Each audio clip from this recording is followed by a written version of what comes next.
How's it going, everybody? This is Ryan Dieger, aka Kid Shine, coming to you from the Rhythm+Dance blog. And this is the first video post, hoping to be the first of many.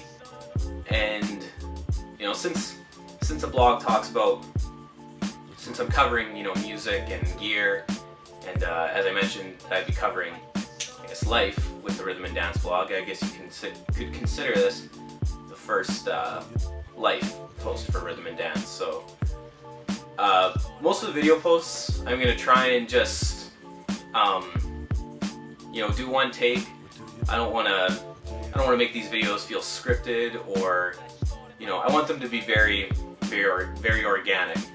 So there will be a bit of a there always will be a topic, but for the most part I'm just kind of spitballing here. So as the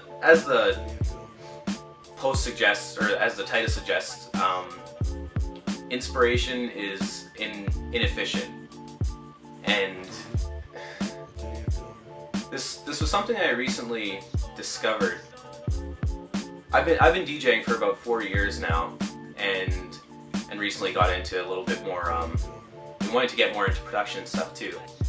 And over the past 4 years, what I've noticed is the way I usually work when it comes to DJing, or when I'll start working on something, is it was mostly based on inspiration.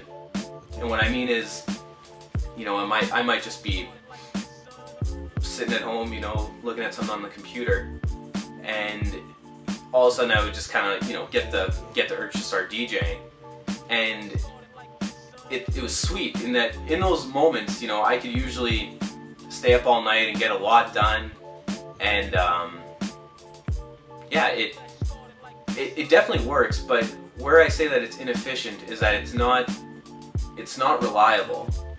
And not to knock inspiration. I think inspiration's great. I think it's whether you get inspired by reading quotes, or watching other people work, watching some of your people you look up to work. I say it's inefficient and ineffective because it's not reliable, or it's not consistent. So what my advice is, or my counterpoint to this is to find, rather than just kind of working whenever that lightning bolt or whatever, that inspiration or that creativity strikes, I'd suggest finding, creating a habit out of DJing, or out of doing whatever you love. This is kind of like, if you related it to sports, basketball players or hockey players. Like, basketball players might just sit and shoot 3 points for a whole, that might be one whole practice, or just doing layups, or just running the same play. Overall, I'd say that in most sports, you're not going to find a lot of athletes or a lot of teams who show up to a practice and are kind of like, okay, well, we'll just wait to be inspired, or wait for something to happen.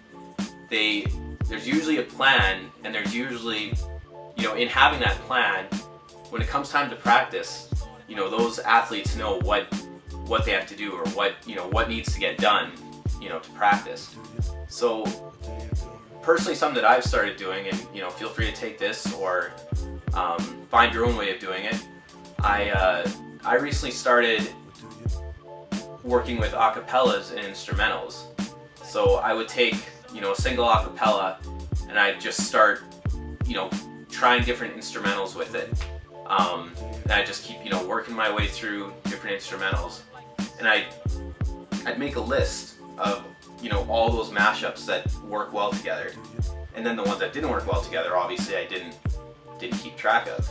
But the point is that now, rather than just waiting for that key moment to hit, I just sit down and I just I go to work. I know what I need to do to get results, and yeah, I can say I've been doing this. I actually only just started doing this within the last month or 2 months, and I can say that I've gotten more like concrete, solid work done in these past 2 months than I have in, you know, DJing in the past 4 years. So yeah, that's where I kind of, you know, realized that inspiration isn't all that effective. And again, just to reiterate, like, I think it's good, you know, once in a while if you're feeling a bit, you know, a bit down, or like, you know, you're feeling unmotivated, or just not, you know, you're just feeling like there's a block. I think those, you know, inspiring quotes, or you know, it's good to get inspired again, but I think it's important to take that and, you know, use it. And you can think of like inspiration almost as just like fuel. You might, you know, you'll be full of it for a while, and you just kind of like ride that out, and then once you kind of run out, you know, it's good to get it back again and kind of refresh.